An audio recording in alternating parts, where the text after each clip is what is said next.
పరిశుద్ధ గ్రంథంలో 128వ అధ్యాయం తీద్దామండి.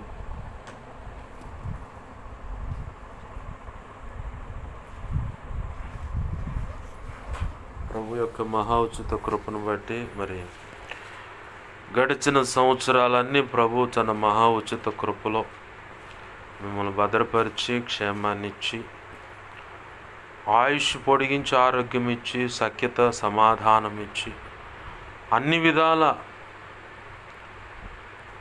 ఆయన తోడై ఉండి మిమ్మల్ని నడిపిస్తూ మరి ఈ మజిలీకి అంటే ఈ గడియ దాకా తెచ్చాడు. ఇక ముందును కూడా ప్రభువే తోడై నడిపిస్తాడు. మరి ప్రభు యొక్క మహా ఉచిత కృపను బట్టి వివాహ దిన వార్షికోత్సవాన్ని అంటే యానివర్సరీ అంటాం కదా ఇంగ్లీష్లో, అది సెలబ్రేట్ చేసుకున్న మీ అందరికీ నా వంతుగా కుటుంబం తరపు కానీ లేదా సంఘ బిడ్డల తరపు కానీ మీకు ప్రత్యేకమైన శుభాకాంక్షలు, దైవాశీస్సులు. అయితే 128వ కీర్తన 4వ వచనం చదువుదామండి. యెహోవా యందు భయభక్తులు గలవాడు ఈలాగు ఆశీర్వదింపబడును.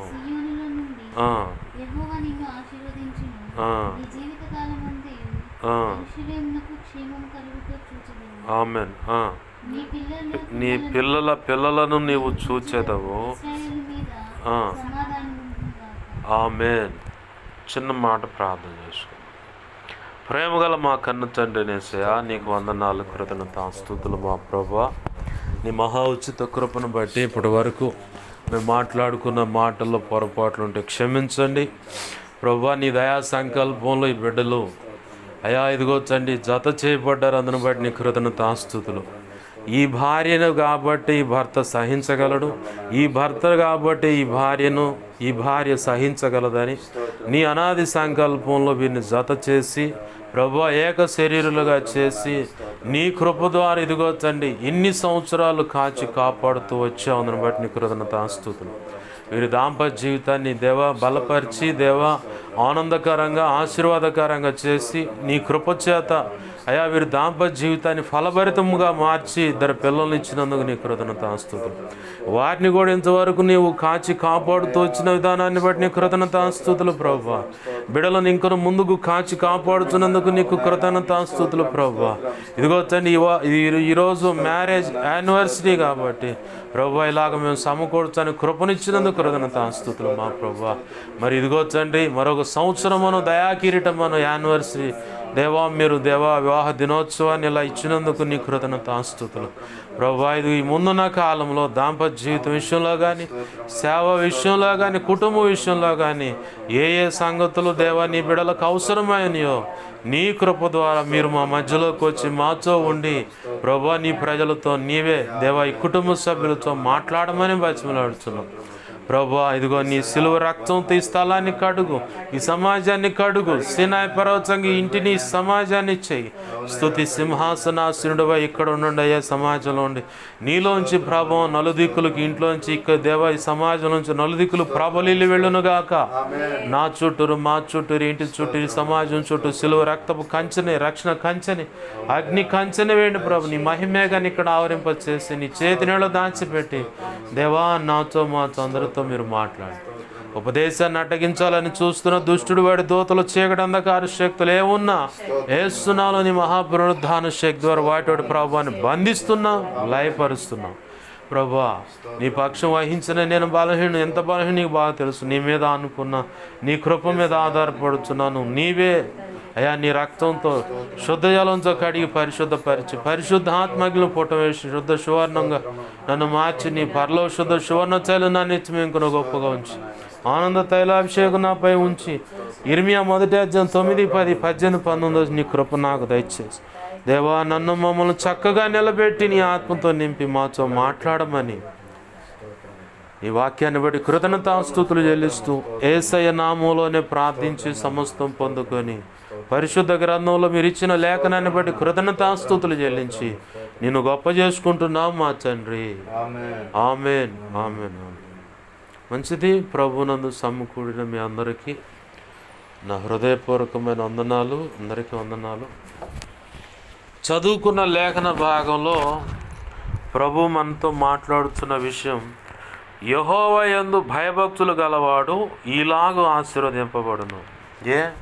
భయభక్తులు లేకపోతే ఆశీర్వదింపబడరా? అవును, ఆశీర్వదింపబడరా అని చెప్పని దేవుని లేఖనం ఉంది. భయభక్తులు ఉండాలి, భయము ఉండాలి, భక్తి ఉండాలి. ఈ రెండిట్లో ఏది కరువైనా ఖచ్చితంగా దేవుడు నిర్ణయించినటువంటి ఆశీర్వాదం మనం మిస్ అయిపోతాం. భయము భక్తి ఉన్నది కాబట్టి ప్రభు యొక్క మహా ఉచిత కృపను బట్టి రక్షణ అనే అనుభవంలోకి వచ్చాం. భయము భక్తి ఉన్నది కాబట్టి ప్రభు మహా ఉచిత కృపను బట్టి రక్షణలో ప్రభు కృప ద్వారా చేతనైనంత వరకు, ఎందుకంటే మనం పూర్తిగా రక్షణ కాపాడుకోవటం మనకు అసలు చేత కాదు. పూర్తిగా రక్షణలో రోషంగా కొనసాగటం అనేది మనకు చేత కాదు. ప్రభు యొక్క మహా ఉచిత కృపను బట్టి ఈరోజు ఈ స్థితిలో మనం ఉన్నామంటే, ఆధ్యాత్మిక పరిపక్వత కలిగి ఉన్నామంటే, కుటుంబంలో సమాధానము కలిగి ఉన్నామంటే అది కేవలం ప్రభు యొక్క దయా సంకల్పం చొప్పున నిర్ణయమైన కృపయే. ఆమేన్, హల్లెలూయా. ఆ కృపయే గనక లేకపోతే మనం నిలబడం. ఆ కృపయే గనక లేకపోతే కుటుంబం కొనసాగదు. ఆ కృపయే లేకపోతే అసలు దేవుని ఎదుట మనం యోగ్యులముగా కనబడం.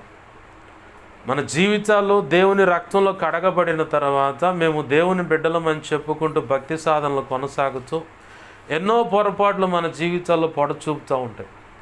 ఆ పొరపాట్లు పొడచూపిన దాన్ని బట్టి యేసయ్య కోప్పడితే మనం తట్టుకోలేం. అంతకంటే ముందు తండ్రి అయిన దేవునితో మనం సమాధానపరచబడ్డాం. ఎలా? యేసయ్య సిలువలో నీ కొరకు నా కొరకు మనందరి కొరకు కార్చిన ఆ కలువరి రక్తాన్ని బట్టి విమోచింపబడ్డాం. మనం తండ్రి అయిన దేవునితో సమాధానపరచబడ్డాం. ఆ సమాధానపరచబడ్డానికి ఆ కలువరి సిలువ రక్తమే గనక లేకపోతే తండ్రి అయిన దేవుని యొక్క మహా ఉగ్రత మన మీద వచ్చి పడేది. ఆ మహా ఉగ్రతకు అసలు కారకులు ఎవరంటే ఆదిమ దంపతులైన ఆదాము అవ్వలు. ప్రారంభంలో దేవుని సంకల్పంలో తన ఆజ్ఞ చొప్పున వారు బ్రతికినప్పుడు, దేవుడు చెప్పినట్లుగా నడిచినప్పుడు, దేవుడు నిర్ణయించినట్టుగా ఆ పని చేస్తూ, అంటే ఆదాముకు చెప్పాడు, ఊరికే ఉండకుండా వ్యవసాయం చేయి, భూమిని సేద్యపరచు, వ్యవసాయం చేయన్నాడు. ఊరకుంది ఎవరంటే అవ్వమ్మే. అవ్వమ్మ వచ్చిన తర్వాత కూడా ఆదాము భూమిని సేద్యం చేస్తూనే ఉన్నాడు, వ్యవసాయం చేస్తూనే ఉన్నాడు. కానీ ఖాళీగా తిరుగుతుంది ఎవరయ్యా అంటే అవ్వమ్మ. ఖాళీగా ఉండటం వల్ల సైతానిగాడికి మనం చోటు ఇచ్చిన వాళ్ళం అవుతాం. బైబిల్లో చదివి ప్రభు కృపలో ఎన్నో అనుభవాలు ఘటించిన ఒక గొప్ప దైవజనుడు ఇచ్చిన ఆలోచన ఏంటంటే, ఎంప్టీ మైండ్ డెవిల్ హౌస్. ఖాళీగా ఉన్న హృదయము దెయ్యాలకు కర్మాగారం అంట. అది దెయ్యాలకు నిలవటానికి నిలయంగా మారిపోద్దట. కాబట్టి దైవజనులు చెప్పిన మాట ఏంటంటే, నీకు సమయం ఉంటే, ఖాళీగా ఉంటే దేవుని సన్నిధిలో పడి మోకాళ్ళ మీద కూర్చొని ప్రార్థన చేయి, లేదా వాక్యం చదువుకో, లేదా వాక్యం విను. ఖాళీగా మాత్రం ఉండొద్దు. ఖాళీగా నీ తలంపులు, ఊహలు, ఆలోచనలు కానీ, మనస్సు కానీ, హృదయం కానీ ఖాళీగా ఉండనియొద్దు. ఖాళీగా ఉండటం వల్ల వచ్చేది ఏంటయ్యా నష్టం అంటే, నష్టం ఒక రకంగా రాదు. ఇప్పుడు అపవాది వచ్చి ఎవరితో మాట్లాడాడు? పనిచేసేవాడితో మాట్లాడా? ఆదాముతో మాట్లాడాలి. ఎందుకంటే ఆదాముకి ఎత్తుగడలు అన్నీ తెలుసు. సృష్టి మొత్తంలో ఉన్న వాటన్నిటికి పేర్లు పెట్టినటువంటి పరలోక సంబంధమైన ఆ జ్ఞానము కలిగి యేసయ్య అంటాడు, దిగి వస్తా, ఆదాము మనలో ఒకడు వంటి వాడు కాబట్టి తొందరపడిపోయే ఆ జీవవృక్ష ఫలము తిన్నాడు అనుకో, అతను శాశ్వత కాలం బ్రతుకుతాడు. కాబట్టి అది తినక మునిపే తొందరగా మనం దిగి వెళ్ళి తన్నే ఏదేను తోట నుంచి బయటికి నెట్టేద్దాం రండి అన్నాడు. మనలో ఒకడి వంటి వాడు అంటే పరలోకంలో తండ్రి అనే దేవునితో పాటు దేవదూతలు ఎలా ఉంటారో అలాంటి ఆత్మ, అలాంటి మహిమ దేహము, అలాంటి యొక్క తెలివితేటలు కలిగినటువంటి వ్యక్తి. సృష్టిలో ఉన్న ప్రతి దానికి పేరు పెట్టాడు. కాబట్టే ఈ సైతానుగాడు పోయి ఆదాము దగ్గర చిందులేయలేకపోయాడు. ఖాళీగా ఉన్న అవ్వమ్మ దగ్గరకు వచ్చి ఇది నిజమా అండు. వాడు మొట్టమొదటిగా పెట్టే అనుమానాన్నే పెడతాడు మొదటిగా. దాన్ని క్లియర్ చేయడాడు. అనుమానం అనే బీజాన్ని నాటిపోతాడు. భార్యాభర్తల మధ్య అయితే భర్త తొందరపడి ఎవరితోనైనా స్వతంత్రంగా ఫోన్లో మాట్లాడుతుంటే ఈయనేడో మొత్తాన్ని కొత్త అకౌంట్ పెట్టినట్టుండని చెప్పని మొదలైద్ది అనుమానం. అది కాస్త చినికి గోల పెద్ద గాలివాన అయితే. నాకు తెలిసిన ఒక ఆడపిల్ల మందిరానికి వచ్చి అంటే తనకు దగ్గరలో ఉన్నటువంటి ఫ్రెండ్స్గా భావించేటువంటి వ్యక్తులతో చాలా స్వేచ్ఛగా మాట్లాడేది. నేను ఒకరోజు ఉండి అన్నాను, అలా స్వేచ్ఛగా మాట్లాడమాకు, నాకు అలవాటు ఇది, నాకు మామూలే. చివరికి అలా కట్ చేస్తే వేరొక వ్యక్తితో వెళ్ళిపోయిన పరిస్థితి. ఆ అమ్మాయి వల్ల చాలామంది సఫర్ అయిన పరిస్థితి ఉంది. స్వేచ్ఛగా ఎదుటి వ్యక్తితో ప్రభు అన్నాడు కదా లేఖనంలో, సామెతల గ్రంథంలో మాట ఉంది. అలాగనే పౌలు భక్తుడు కూడా అదే సంగతులు ఉటంకిస్తా తెలివిగా నీ ఎదుటిన్న యవనస్తురాలతో చెల్లివని, పెద్ద అయితే అక్క అని, ఇంకా పెద్ద అయితే అమ్మ అని, ఏంది ఇలా తెలివిగా మాట్లాడు, లేదంటే నువ్వు ఏదో ఒక విషయంలో చిక్కుపడతావు కాబట్టి తెలివిగా ఇలా మాట్లాడాను. ఆ కారణాన్ని బట్టి ఆ యవనస్తురాలతో కూడా నేను చెప్పామ్మా ఇలా మాట్లాడకూడదు అంటే, నాకు మామూలు, ఇది నేను స్వేచ్ఛగా చాలా నాకు మామూలే.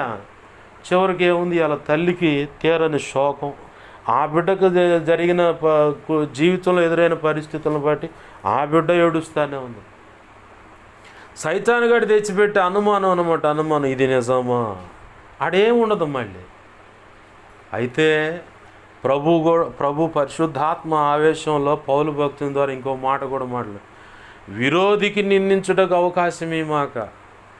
నువ్వు తొందరపడి మాట్లాడే మాటను కూడా ఇంట్లో ఏదో ఒక కోణంలో, అటు భార్య వైపు నుంచి కానీ, ఇటు భర్త వైపు నుంచి కానీ, పిల్లల వైపు నుంచి కానీ, మనం ఎదుటి వ్యక్తులతో మాట్లాడేదాన్ని బట్టి అనుమానం అనేది మొదలైంది. సైతానుగాడు తీసుకొచ్చి పెట్టేది. వాడు అవ్వమ్మ దగ్గరకు వచ్చి చెప్పిన పని మాట ఏంటంటే ఇది నిజమా అంటే అంతే, కుప్ప కూలిపోయింది కాపురం. వాడు చెప్పే మాటల దెబ్బకి అప్పుడు దాకా యేసయ్య చెప్పిన మాటకు కనపడ్డ ఆ వన్య, ఆ కాయ చూస్తే భయమను దేవుని యందు భయభక్తులు కలిగి ఉంది. ఎప్పుడైతే సైతానుగాడు చెప్పిన ముచ్చటంతేందో చూడటానికి రమ్యంగాను తినటానికి బాగా ఇంపుగాను ఉందంట. ఆమె తింటమే కాదు, 2 కాయలు 4 కాయలు తీసుకుపోయి వాళ్ళ ఆయనకు కూడా పెట్టింది. వాళ్ళ ఆయనకు కూడా ఆ రంగు ఏం కనపడలా. ఏం ప్రేమ దెబ్బకి మొత్తం పోయి బీటుకు పడ్డారు బయట ఏదేం తోటలోంచి. చూసుకుంటే వాళ్ళు ఒకళ్ళనొకళ్ళు చూసుకుంటే మేము దిగంబరులం అని తేలిపోయింది. అంటే దేవుడిచ్చినటువంటి ఆ ఆప్యాయత, అనురాగం అనేది పోయి వెకిలితనమును, వెక్కిరించలనేవి బయటకు వచ్చాయి. ఇప్పుడు దేవుడు నిర్ణయించిన భయము, ఆ ప్రేమ, ఆప్యాయత, అనురాగాలు కొనసాగినట్లయితే వారిని ఒకరు చూసుకున్నప్పుడు దిగంబరత్వం అనేది అనిపించలేదు వాళ్ళకి. ఎప్పుడైతే ఆజ్ఞను మీరారో వాళ్ళని ఒకళ్ళొకరు చూసుకుంటే, ఇప్పుడు దిగంబరత్వం ఎవరైనా కనపడితే చుట్టూ చూసేవాళ్ళు ఏమంటారు, ఎక్కిరిస్తారు, ఎగతాళిగాను వెక్కిరింత పాలైపోద్ది. ఇప్పుడు వీళ్ళ పరిస్థితి అదైంది. సైతానుగాడు తీసుకొచ్చి పెట్టే చిచ్చు అన్నమాట ఇది. అనుమానం, ఖాళీగా ఉంటే అవ్వమ్మ దగ్గరికి వచ్చి వాడు చిందులేశాడు. కాబట్టి దేవుని యందు భయము, భక్తి కలిగి ఉన్నవాళ్ళు మనం ఏం చేస్తామంటే, మొదటిగా ఒక భార్యగా అయితే, ఒక భర్తగా అయితే మోకాళ్ళు వేసి, ప్రభువా నా కుటుంబాన్ని కట్టు, నా కుటుంబాన్ని నేను సంపాదించుకోవాలి. ఒక నోవాహులాగా దేవుని సన్నిధిలో మోకాళ్ళ మీద పడి, అయ్యా నా కుటుంబాన్ని కట్టు. నోవాహు తన 3 పిల్లలు, 3 కోడళ్ళు, తన భార్య, మొత్తం 8 మందిని సంపాదించుకున్నాడు. తన చుట్టూ ఉన్న ప్రపంచం చెడిపోయి గందరగోళంగా ఉంది. నాన్న బీభత్సమైన అలవాట్లో ఉన్నారు. కానీ నోవాహు ఒక్కడు మోకాళ్ళు వేయటం వల్ల, నోవాహు భార్య మోకాళ్ళు వేసింది, పిల్లలు కోడళ్ళు మోకాళ్ళు వేశారు. దేవుని యందు వినయ భయభక్తులు కలిగి ఆ తరంలో నోవాహు ఒక్కడేనట దేవుని యొక్క కృప పొందినవాడు. దేవుని దృష్టిలో నీతిమంతుడిగా కనపడదు నోవాహు ఒక్కడేనట ఆ తరంలో. అంతమంది కోట్లాది మంది ప్రజలు జలప్రాణంలో మునిగిపోయి చచ్చిపోక మునుపు దేవుడు కనపడదు ఎవరంటే నోవాహు ఒక్కడే. ఆయన బట్టి ఆయన కుటుంబం, భర్తగా భార్యగా దేవుని యందు వినయ భయభక్తులు కలిగి నువ్వు మోకాలు వేసి ఆయనతో నడవగలిగితే నీ ప్రతి తరం ఆశీర్వదింపబడుతుంది. ఆమేన్, హల్లెలూయా. సుసన్న వెస్లీ 19 మంది పిల్లలు, మొత్తానికి ముచ్చటంగా అన్నీ చూసుకుంటా రాత్రి రాంగలు వరుసగా అందరిని పండుగ పిల్లల మీద చేతులుంచి ప్రభువా నీ సేవలు వాడుకో, ప్రభువా నీ సేవలు విని వాడుకో, అట్లా ప్రార్థన చేసేది ఆ తల్లి. పిల్లల్ని అందరిని చక్క చేసి స్కూల్కి పంపించిన తర్వాత మోకాళ్ళు వేసేదట. వచ్చిన తర్వాత మళ్ళీ వాళ్ళకి అన్ని ఏర్పాటు చేసి ఆహారం అంతా పండుకోబెట్టి వాళ్ళందరి మీద చేతులుంచి ప్రార్థన చేసేంత తర్వాత మళ్ళీ పక్క వచ్చి మోకాళ్ళు వేసి ప్రార్థన చేసేదట. అలా ప్రార్థన చేయటం వల్ల తల్లి ప్రార్థన బట్టి ఆ 19 మందిలో ఒకడు జాన్ వెస్లీ, మెథడిస్ట్ సంఘ కాపరి, వ్యవస్థాపకుడు. ఆయన సార్వత్రిక సంఘ సంస్కరణ పనిలో మార్టిన్ లూథరన్ గారి తర్వాత మధ్యలో ఈయన తీసుకొచ్చి దేవుడు వాడుకోండి. తల్లి ప్రార్థన బట్టి కుటుంబం ఆశీర్వదింపబడింది. అబ్రహాము మోకాళ్ళు వేసాడు. తన యొక్క ప్రార్థన, అబ్రహాము ప్రార్థన బట్టి పని వాళ్ళలోకి వచ్చింది ఆ జీలు, భార్యలోకి వచ్చింది ఆ జీలు, భక్తి జీలు వచ్చింది. ఆ విశ్వాసము, నిరీక్షణ, ఓర్పు. ఎలియాజరు ఏం చేశాడు? ఇస్సాకు పిల్లని ఎతకరావడానికి పోతే ఓ బావి చూసుకోండు, ఓ ప్రభువా ఈ బావి కాడికి వచ్చా, ఒంటెలన్నీ కూడా సాగిలపడ్డాయి, ఈ ఒంటె నేను నీళ్ళు అడుగుతా, నాకు దాహం ఇమ్మని. ఆ అమ్మాయి వచ్చిన అమ్మాయి నీకే కాదు నీ ఒంటెలకు కూడా నీళ్ళు పోతానని చెప్పాలా. దీన్ని బట్టి ఇదిగో నా యజమానుడికి భార్య ఈ అమ్మాయి అని నేను నిర్ణయించుకుంటాను, నేను వచ్చిన కార్యం త్వరపెట్టి జరిగించాయని చెప్పనగానే అట్నే వచ్చు దీన్ని ప్రార్థన చేసినట్టే ఆ అమ్మాయి అడుగు. విచిత్రం కదా. ఆ జీలు ఎవరిలోకి వచ్చింది? అబ్రహాంలో ఉన్న జీలు. అబ్రహాం ఏంది? ఖాళీగా ఉంటే ఆ గుడార వాకి నిలబడి ప్రభువా ఎక్కడున్నావు నాతో మాట్లాడని చెప్పిన ప్రార్థన. పనే పనివాళ్ళ బత్యం చూడటం అంటే తిండికి పని జీతాలు ఇచ్చి పంపేయటం, పని పురమాయించటమే. మళ్ళీ ఏం చేయాల్సిన పని ఏం చేస్తానే ఉన్నాడు, దేవుని పాదాలు పట్టుకొని భక్తి చేస్తాను. ఆ జీలు ఇస్సాకులోకి వచ్చింది, ఇస్సాకులో నుంచి యాకోబులోకి వచ్చింది, యాకోబులోంచి యోసేపులోకి వచ్చింది. ఇజ్రాయేలీలు నెబుకద్నెజరు చేతిలో పడి చెరలోకి వెళ్ళంగానే అక్కడ కూడా ఆ వ్యక్తులను శిక్షించాలని దేవుడు తలంచితే మీ పితరుడైన అబ్రహాము దేవుడను, ఇస్సాకు దేవుడను, యాకోబు దేవుడని జ్ఞాపకం చేసుకున్నాడు దేవుడు. ఆమేన్, హల్లెలూయా. వాళ్ళెంత వినయ భయభక్తులు కలిగి ఉంటే. యాకోబు ఎవరు? చూశారు ఎమ్మండి వచ్చింది ఆ మాట. యాకోబు మోసగాడే, కానీ తల్లి గర్భంలో ఉండగానే దేవుడు ఆశీర్వదించినట్టు చూశాడు. ఆమేన్, హల్లెలూయా. మన కళ్ళ ముందు పిల్లలైనా, భార్య అయినా, భర్త అయినా, కుటుంబ సభ్యులు ఎవరైనా, ఇరుగు పొరుగు వారు ఎవరైనా మన కళ్ళ ముందు ఒక రకంగా కనపడవచ్చు పిక్చర్, కానీ ఆ వ్యక్తిని ఇంకొక పిక్చర్లో నువ్వు చూసావంటే దేవుని సంకల్పంలో నిర్ణయించబడిన దాని ప్రకారం నువ్వు చూసావంటే ఖచ్చితంగా అదే ఆశీర్వాదం, అదే మోడల్గా ఆ వ్యక్తిని మనం చూడగలుగుతాం. ఉన్నవా దగ్గర జోసఫ్ అనే పాష్ గారు ఉన్నాడు. ఆయన లోకరీత్యా వేలుదారి మేస్త్రి, మంచి డ్రింకరు. పాష్ గారు ఇటు ఇంట్లోకి వస్తే ఆ వెనకమాలకి ఇంకో దారి ఉండేదంట, అటు పడిపోయాడంట. అట్ట తిరిగే వ్యక్తి. వాళ్ళ అమ్మేమో మందిరానికి పోయి ముందు వరుసలో కూర్చునేదంట. ముందు వరుసలో కూర్చొని వాక్యం అంతా విని అయిపోయిన తర్వాత పాష్ గారు ఇలా భలే చెప్పారు వాక్యం అని. అవునా, బాగుందమ్మా అంటే బాగుంది పాష్ గారు ఇవాళ వాక్యం అంటే, అయితే నువ్వుగా అది చెప్పింది వాక్యం మా అబ్బాయి అని. అట్లా కొన్ని సంవత్సరాల విశ్వాసంతో ఆ తల్లి పలికితే ఆ సంఘం అంతా, సేవకులంతా ఆ తల్లి మీద వేసిన ముద్ర ఏందో తెలుసా? కొడుకు తాగి చెప్పిన మాట వినకుండా ఎట్టబడతాడు తిరుగుతుంటే ఈ తల్లికి పిచ్చి పట్టి మాటలు మాట్లాడుతుంది అన్నారు. కానీ ఇలా ఆ తల్లి మీద పిచ్చిదేని ముద్ర వేసిన వాళ్ళు ఎర్రోళ్ళు అయ్యారు, కానీ ఆ తల్లి విశ్వాసం ఒమ్ముగాల. ఒక రోజుకు దేవుడు ఆ తల్లి పలికినట్లుగానే ఆయన దైవజనుడిగా చేయటమే కాదు, ఈరోజు 2 చోట్ల సేవ చేస్తున్నాడు. ఆమేన్, హల్లెలూయా. నువ్వు చూసింది విశ్వాసంతో చూడు. మీకు బాగా తెలిసే ఉంటుంది ఈ సంగతి. ఒక యవ్వనస్తుడిని స్కూలుకు పంపిస్తే అతనుకున్న తెలివితేటల ప్రశ్నలను బట్టి ఆ టీచర్లు ఒక లెటర్ రాసి పంపించారు, మీ అమ్మకి అయిపో అని. ఆ అమ్మ తీసుకొచ్చి ఏందిరా మధ్యలో వచ్చామంటే ఏమో లెటర్ ఇచ్చి పంపించారు. ఏందోనమ్మా నాకు అర్థం కాలేదు. చూసి చదువుకొని కళ్ళ నిండా నీళ్ళు తీసుకున్న తల్లి పిల్లగాడిని నిరుత్సాహపరచకూడదుగా. ఏందమ్మా ఏం రాశారంటే, నీ అంత తెలివిగల వాడికి ఆ స్కూల్లో చదువు చెప్పే తెలివిగల టీచర్లు లేరంట. అవునా, నిజమమ్మా అంటే అవునయ్యా నిజమే, నీకు ఇంకో మంచి స్కూల్లో చేర్చాలని. సరేనమ్మా అంది. నమ్మాడు. అలాగనే స్కూల్ అయిపోయింది, కాలేజ్ అయిపోయింది. ఆ తల్లి తనుజాయించి వెళ్ళిపోయింది. భూస్థాపన కార్యక్రమాలన్నీ చూసుకొని వచ్చి ఆ తల్లి యొక్క గుర్తులు ఉండాలని చెప్పి నా పెట్టె ఏమోని చూడటానికి వెళ్ళి దాంట్లో ఏమేమి దాచుకుందో నా తల్లిని చూస్తే తన చిన్ననాడు ఒక లెటర్ తీసుకొచ్చుకున్న ఆ లెటర్ భద్రంగా పెట్టుకుంది. ఆ తల్లి భద్రంగా పెట్టుకొని ఆ దుమ్ము పట్టిన లెటర్ తీసి చదువుకుంటే, మీ ఓడికి మెంటలు, ఇట్లాంటి వాడు మెంటల్ హాస్పిటల్ ఉండాలి కానీ స్కూల్లో ఉండకూడదు, వీడిని బట్టి ఇంకా నలుగురు చెడిపోయేటట్టున్నారు, దయచేసి స్కూల్కి పంపించొద్దు అని రాసింది. వాళ్ళ అమ్మ ఏం చెప్పింది, నీ అంత తెలియగల వాడికి చదువు చెప్పే తెలియగల టీచర్లు ఇక్కడ లేరంటాయని. అయితే ఆ వ్యక్తే ప్రపంచాన్ని వెలిగించాడు.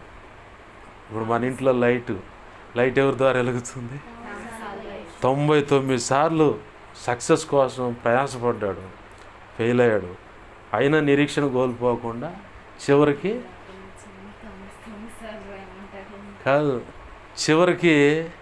100వ సక్సెస్ అయ్యాడు. ప్రపంచం మొత్తం ఇప్పుడు వెలిగించాడు. ఆ తల్లే కనుక ఆ మంచి మాట అందించకపోతే ఆ వ్యక్తి అంత చదివేవాడా, అంత తెలియగలవాడు అయ్యేవాడా? మన నోటితో కూడా విశ్వాసపు వాక్కు ఉండాలి. నేను అందుకే చాలామంది విషయాల్లో దేవుడు నాతో చెప్పినప్పుడు ఆ వ్యక్తులు నా కళ్ళ ముందు కొంత బలహీనతతోనూ కొంత పాడైపోయినట్టు కనపడతారు, కానీ దేవుడు నాకు చెప్పిన దృష్టితోనే వాళ్ళని చూస్తాను. నేను ఒక అన్న దగ్గరకు పోయి అలానే, నేను తాగుతాను, నేను అట్ట తిరుగు నాకేంది, నాకు నష్టం అయింది. దేవుడికి నష్టమా? నీకే నష్టం. నాకు మాత్రం నిన్ను ఒక సేవకుడిగా చూపించాడు దేవుడు, అదే చూస్తాను, దాన్నే ఎత్తిపట్టి ప్రార్థన చేస్తాను, అంతే, నాకేం నష్టం లేదు అని అన్నాడు. ప్రభునందు ప్రియమైన దేవుని బిడ్డలారు గమనించండి, విశ్వాసంతో చూద్దామండి, విశ్వాసంతో మాట పలుకుదామండి. ఏంది, మన కళ్ళ ముందు ఒకవేళ యాకోబు స్వభావం కనపడవచ్చు, లేదా సౌలు స్వభావం, ఏది సంఘాన్ని చెరిపినటువంటి సౌలు స్వభావం ఉండొచ్చు, లేదంటే ముమ్మారు అబద్ధమాడినటువంటి పేతురు స్వభావం ఉండొచ్చు, కానీ పేతురు సరిచేయబడు. తోమా స్వభావం ఉండొచ్చు, అల్ప విశ్వాసం తట్టిన, కానీ ఒకరోజు నిలబడతాడు, ఖచ్చితంగా ఒకరోజు నిలబడతాడు. బలహీనులే, కానీ పేతురు అంతకుముందు ముమ్మారు అబద్ధం ఆడాడు, పరిశుద్ధాత్మ మీదికి రాగానే ఏమయ్యాడు? ఆ ప్రజలతోనే అంటున్నాడు ఫస్ట్ ప్రసంగంలోనే, మీరు ఏ యేసుని సిలువకు అప్పచెప్పి చంపారో మీరే చంపారు అంటున్నాడు అక్కడ. ఆయన ద్వారా కుమ్మరింపబడిన ఈ పరిశుద్ధాత్మ, యోవేలు ప్రవక్త ఆ ప్రవచన వాక్కు ఇక్కడ మేము యేసు నామం పేరట సమకూడాం, ప్రభు ఆ ఆత్మ మా మీద కుమ్మరించాడు అన్నాడు. తర్వాత బలవంతులయ్యారు, కొరడాలతో కొట్టారు, కర్రలతో కొట్టినా కానీ రక్తము గాయాలు గందరగోళంగా ఉన్నా, ఇందుకు మేము ఎంచబడ్డాం, సంతోషిస్తున్నాం అని చెప్పని మళ్ళీ పోయి సమాజ మందిరాల్లో నిలబడి దేవుని మాటలు ప్రకటించారు. విశ్వాసంతో దేవుడు చెప్పిందని చూద్దాం. అబ్రహాము, ఇదిగో నీకు ఇసుక రేణువులంతా ఆకాశ నక్షత్రాలంతా సంతానం అండు. వాస్తవానికి ఆయనకి పిల్లలు లేక ఎన్ని సంవత్సరాలు? 24 సంవత్సరాలు. అంటే 75 ప్లస్ 24 99 సంవత్సరాలు. 99వ సంవత్సరం ఇప్పుడు వచ్చింది యేసయ్య, మీదటికి ఈ సంవత్సరాన్ని నీకు పిల్లగాడిని ఇస్తాను, నీ కౌగిట్లో నవ్వారు వాళ్ళిద్దరు. మరి 24 సంవత్సరాల క్రితం నమ్మెందుకు అడుగులు వేశారు వాళ్ళు? ఎన్నోసార్లు బలహీనమైన పరిస్థితులు వచ్చినాయి, కానీ ప్రభు వచ్చి బలపరుచుకుంటూ తెచ్చాడు. ఇక ఇంకొక సంవత్సరంలో ఆశీర్వాదం అంటే నవ్వారు వాళ్ళిద్దరు. నవ్వితే మీరు నవ్వినా సరే, ఇన్ని సంవత్సరాలు నేను చెప్పిన మాటను బట్టి నడిచారు కాబట్టి ఖచ్చితంగా మీకు ఇస్సాకునిస్తాను, నవ్వే, మీరు నవ్వారు కాబట్టి మీకు పుట్టబోయేవాడి పేరు కూడా నవ్వే అన్నాడు. ఏంది? అలాగనే ప్రభువు యందు భయభక్తులు కలిగి ఆయన చెప్పిన మాట నమ్మి అడుగులు వేశారు. నమ్మి అడుగులు వేయటం వల్ల ఇప్పుడు మనం 128వ కీర్తనలో 3వ వచనం చదువుకుందామండి. 3వ వచనం, 128:3. నీ లోగిట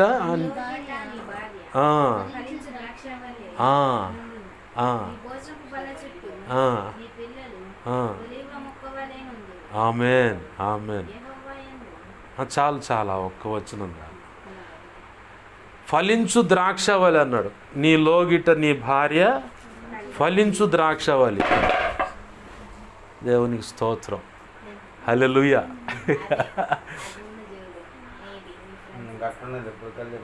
దేవునికి మహిమ కలుగును గాక, హల్లెలూయా. ఫలించు ద్రాక్షవలి అన్నాడు. యేసయ్యకి ఇంకో పేరేంది?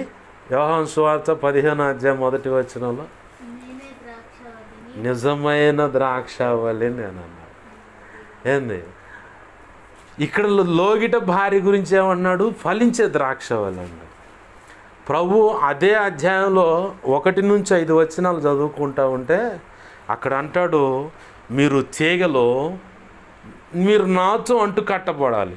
అంటు కట్టబడినప్పుడు యేసయ్యలో ఉన్న జీవం ఏములోకి వస్తుంది. యేసయ్యలో ఉన్న జీవం ఏములోకి వస్తుంది.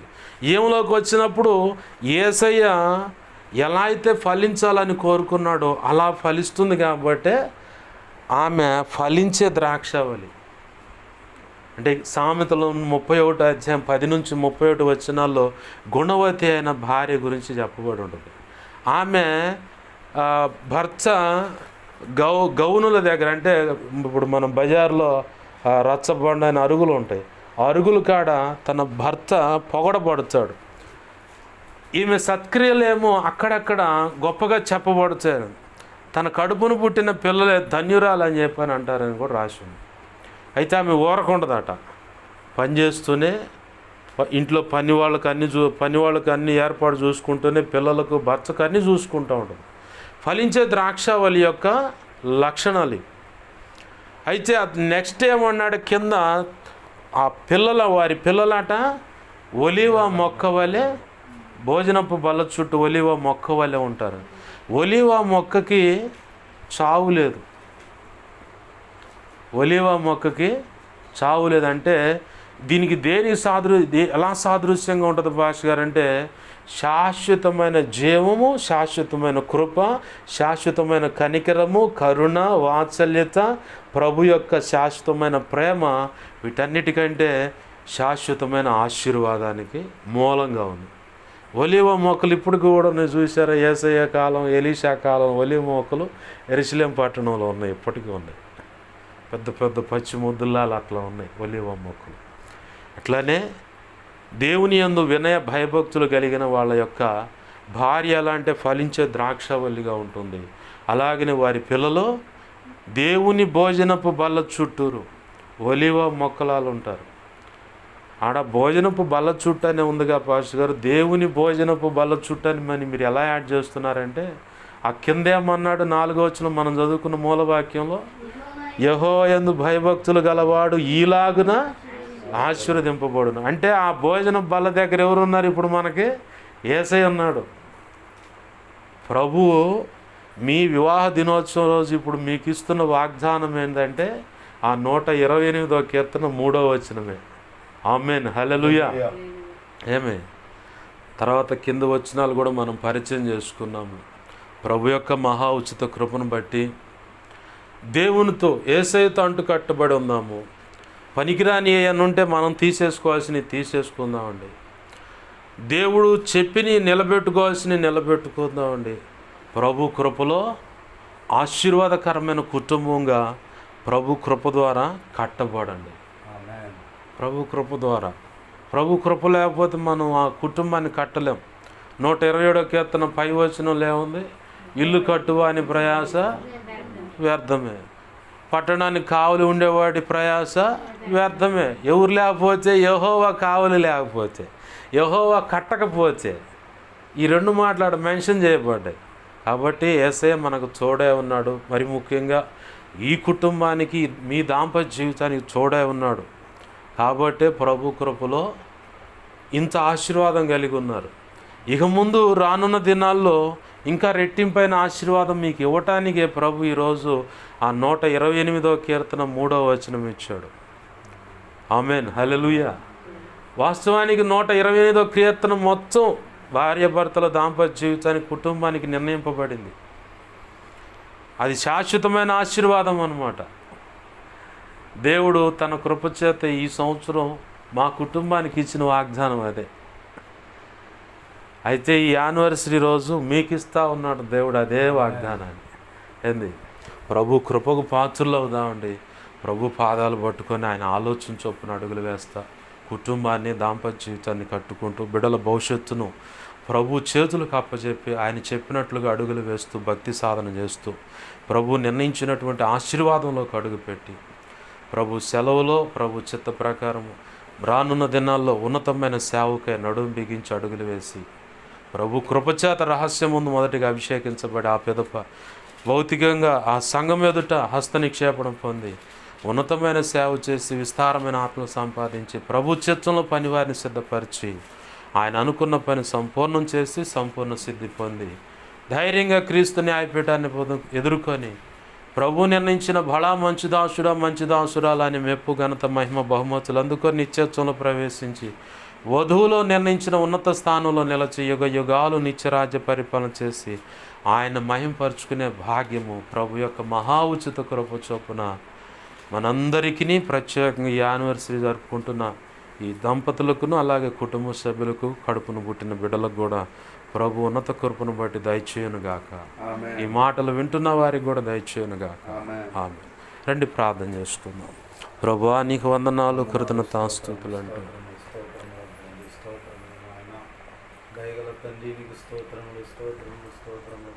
మా మంచి కాపరి ఇంతవరకు కాచి కాపాడావయ్యా. నీ కృప లేకపోతే ఇదిగొచ్చండి ఎన్నో జీవితాలు, ఎన్నో కుటుంబాలు, ఎందరో భార్యాభర్తలు మనస్పర్ధలతో విడిపోయి దేవా ఎంతో గందరగోళమైన జీవితాలు నేను చూశాను, మేము చూస్తున్నాం ప్రభువా.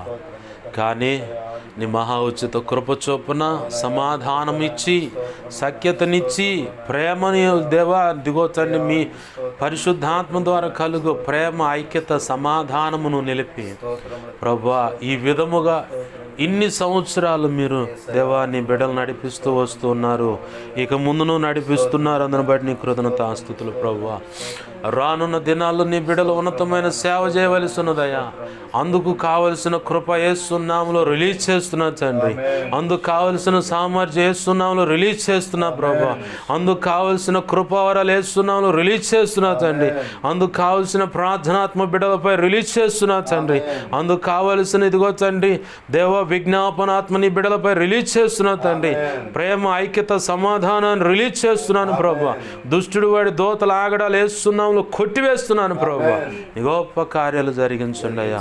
అయా కడుపును పుట్టిన బిడ్డలు చదువుతూ ఉన్నారు దేవా, బిడ్డల చదువులు ఉన్నతంగా ఉండటానికి సహాయం చేయి. కావలసిన ఫీజు దేవ ఏర్పాట్లన్నిటి విషయంలో నీవే తోడ్పడండి ప్రభువా. అయా విద్యా సంవత్సరం ప్రారంభమైందయ్యా.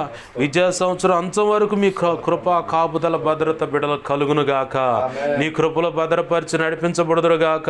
చక్కగా చదువుకొని నేను మయంపరచుదురుగాక. ఉత్తీర్ణత పొంది పై చదువులకు నీ కృప ద్వారా అడుగులు వేయుదురుగాక. లేదా నీ చిత్తమైతే జాబులు సంపాదించి నీ కృపలో వెల్ సెటిల్ అవుదురుగాక. నీ గొప్ప కార్యాల బిడ్డల జీవితాలు జరుగునుగాక ప్రభువా. అయా అయా కనికరించండి. నీ నామానికి ఘనత తెచ్చేలాగా, సంఘానికి మంచి పేరు తెచ్చేలాగా, కుటుంబానికి ఆశీర్వాదకరంగా, తల్లిదండ్రులకు దేవ మంచి పేరు, సంతోషం దేవ మంచి పేరు తెచ్చి సంతోషం కలిగించేలాగా దేవ సభ్య సమాజం గర్వించేలాగా బిడ్డలు చదువుకొని ఉత్తీర్ణత సాధించడానికి కృపను దయచే దేవ. మంచి మార్కులు సంపాదించి పాస్ అవడానికి సహాయం చేయండి ప్రభువా. నీకు స్తోత్రాలయ. తల్లిదండ్రుల రెక్కల కష్టార్జితాన్ని గుర్తించి మరి చదువుకొని నిన్ను మహింపరచడానికి కూడా కృప దయచేయండి నీ బిడ్డలకు దేవా. మరి ముఖ్యంగా ఇదిగో దేవ వివాహ దినోత్సవం ఇదిగో తండ్రి ఈ సంబరాన్ని జరుపుకుంటున్న నీ బిడ్డల విషయంలో దేవా కృప దయచేయండి అయ్యా. నీ కృపలో భద్రపరచు, బలపరచు. సైతానికి ఎక్కడ దేవా తావు దొరకకుండా బిడ్డలు నీ సన్నిధిలో ఇదిగొచ్చండి ప్రార్థనలోనూ విజ్ఞాపన చేస్తూను వాక్యం చదువుతూను నీ పనిలో ఇదిగొచ్చండి ఎడతెరిపి లేకుండా బిజీగా ఉందరుగాక. దేవా నీ కృప ద్వారా ఇదిగొచ్చండి వర్ధిల్లుదురుగాక. నీవు నిర్ణయించిన శాశ్వతమైన ఆశీర్వాదం నీ బిడ్డలకు కలుగునుగాక. దేవా నీ అనాది సంకల్పంలో నిర్ణయమైన పని దేవా సేవ నిశ్చితమైన చోటల్లా దేవా నీ పక్షంగా నీ బిడ్డలు నిలబెట్టి సేవ జరిగించండి. సంఘాలు కట్టండి, మందిరాలు కట్టండి, ఆత్మలు సంపాదించండి. దేవా ఆత్మలు వీరి చేతికి అప్పచెప్పండి. నీ కృపా కార్యములు జరిగించి నీ చిత్తం నెరవేర్చును మాత్రం మహిమ పొందమని ఈ సమయంలో మాకు ఇచ్చినందుకు కృతజ్ఞతాస్తుతులు చెల్లిస్తూ నీ వాక్యాన్ని హెచ్చించుకుంటూ నీ నామాన్ని గనపరుచుకుంటున్నాం. కళలో నిద్రలో దర్శనం స్వప్నాలు చూపించబడ్డ సమస్త చీకటి శోధనటి ప్రభావాన్ని మహాపునరుద్ధాన శక్తి ద్వారా యేసు నామములో బంధిస్తున్నాం, లయపరుస్తున్నాం. బంధించి లయపరిచిన కృతజ్ఞతాస్తుతులయ్యా.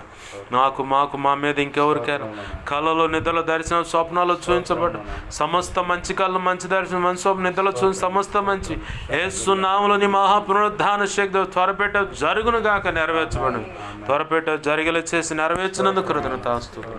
నా కోసం మా కోసం ఆయా విధాలుగా ప్రార్థించమన్నాడు. నీ సన్నిధిలో కానీ ఇంట్లో కానీ మోకరించి మా సంగతి దైవజనుడు తెలియపరచని కానీ దైవజనుడు ద్వారా మాకు మా సంగతి తెలియపరచని ప్రార్థన చేస్తూ ఉపవాసించి ప్రార్థిస్తున్న బిడ్డలు ఉన్నారు. ప్రతి ఒక్కరి అవసరత నీ కృపచేత యేసు నామములో తీర్చబడునుగాక. నా కోసం పరిచర్య కోసం అన్ని విధాలు ప్రార్థిస్తున్న బిడ్డలు దీవించండి, బలపరచండి, అభిషేకించి నీ సేవలో గొప్పగా వాడుకోండి. ఉపసించి మరి ప్రార్థిస్తున్న బిడ్డను దర్శించి రక్షించి నీ సేవలో వాడుకోండి ప్రభు. అయా ఈ వాక్యాన్ని హెచ్చించుకుంటున్నావు, నీ నామాన్ని గనపరుచుకుంటున్నావు. 2 తిమోతి 1:12 ప్రకారం నీ చేతులకు నన్ను మమ్ములను వివాహ దినోత్సవాన్ని ఇలా జరుపుకుంటున్న బిడ్డలను కూడా దంపతులను కుటుంబ సభ్యులను కడుపును పుట్టిన బిడ్డలను సమస్తాన్ని నీ చేతులకు అప్పచెబుతూ యేసయ్య ఉన్నతనంత శక్తిగల నామంలో అడిగి వేడుకొని ప్రార్థించి సమస్తం పొందుకొని నిన్ను గొప్ప చేసుకుంటున్నాం మా తండ్రి. ఆమేన్. ఇప్పుడు మన తండ్రి అయిన దేవుని ప్రేమయు ఆయన ప్రియకుమారుడైన యేసుక్రీస్తు వారి కృపయు పరిశుద్ధాత్మ దేవుని అన్యోన్య సహాయ సహవాసము సమకూడిన ఈ ప్రార్థనలోకి ఇస్తున్నా. అలాగే ఈరోజు మ్యారేజ్ యానివర్సరీ జరుపుకుంటున్న బిడ్డలకు, అలాగనే కడుపును పుట్టిన బిడ్డలకు, కుటుంబ సభ్యులకు, అలాగే సార్వత్రిక సంఘంలో సకల పరిశుద్ధులకు నిత్యత్వము చేరు పర్యంతం ఆకాలము చూడండి.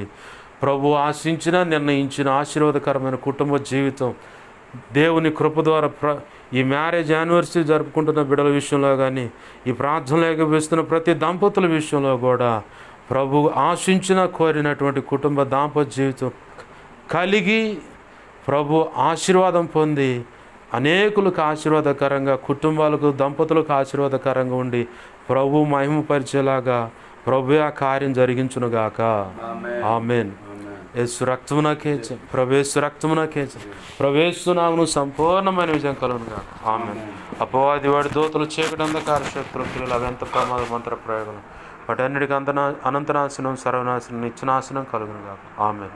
యుద్ధం యెహోవాది. యేసు రక్తమునకే జయము జయము జయం. హల్లెలూయా హల్లెలూయా హల్లెలూయా. అందరికి వందనాలు. ప్రభు యొక్క మహా ఉచిత కృప మనందరికీ తోడని నడిపించునుగాక. ఆమేన్.